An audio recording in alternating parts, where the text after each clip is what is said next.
তো hi guys, আজকে পাবলিকের মাঝে নয়, কিন্তু আজকে আমি এসেছি একটা অন্যরকম প্লেসে, তোমরা সেটা দেখতেই পাচ্ছ।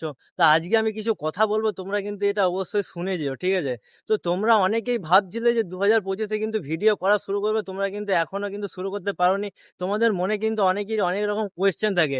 যেমন কেউ ভাবছে আমার ভালো ব্যাকগ্রাউন্ড নেই, আমার ভালো ক্যামেরা নেই, আমার কোনো ড্রেস আপ নেই, আমার কোনো ফেস নেই। তো এইসব কোনো কিছুই ম্যাটার করে না ভাই। কারণ আমিও ভেবেছিলাম যে ভিডিও করা শুরু করব, কিন্তু আমার একটু লেট হয়েছিল। কিন্তু আমি শুরু করে দিয়েছি, আর আজকে কিন্তু বছরের লাস্ট দিন। আজকে কিন্তু 31st, কালকে কিন্তু 2026 1 জানুয়ারি ভাই। তো তোমরাও কিন্তু শুরু করে দাও। আর দেখতে পাচ্ছ, যদি বলো যে তোর কি ব্যাকগ্রাউন্ড, ভাই কিছুই না। তো আমার ব্যাকগ্রাউন্ড তোমরা কিন্তু সকলে দেখতেই পাচ্ছ, দেখো আমার কোনো ব্যাকগ্রাউন্ডও নেই। আর এই দেখো আমার যে হচ্ছে সেট আপ, এই হচ্ছে আমার জানেমান কিন্তু ওইখানে দেখো দাঁড়িয়ে আছে, ঠিক আছে? আর তোমাকে কিন্তু কেউ সঙ্গও দেবে না, কিছুই না। যদি তোমার লড়াইটা কিন্তু সম্পূর্ণ তোমাকে একাই লড়তে হবে। আজকে দেখেছো আমার সাথে কিন্তু কেউ নেই, আমি কিন্তু এখানে একাই দাঁড়িয়ে আছি।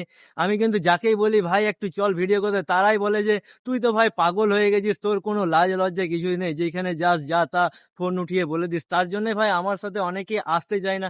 যার কারণে আমাকে তো হাল ছাড়লে চলবে না, আমি যেহেতু চলতে শুরু করেছি, তাই আমাকে কিন্তু শেষ দিন এইভাবেই কিন্তু আমাকে লড়ে যেতে হবে। তাতে কিছু হোক বা না হোক সেসবের কথা নিয়ে আমি কিন্তু, আমার কাছে কিছু ম্যাটার করছে না। কিছু হলে হবে, না হলে না হবে, ঠিক আছে? কিন্তু আমি যেটা স্টার্ট করেছি আমি যেহেতু করব।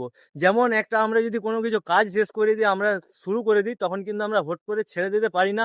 আমরা কিন্তু ওই কাজটা কিন্তু চালিয়ে যাওয়ার চেষ্টা করি। ঠিক ওই রকম ভাবে আমিও কিন্তু শুরু করেছি, যখন আমিও কিন্তু চালিয়ে যাব, হাল কিন্তু ছাড়ছি না।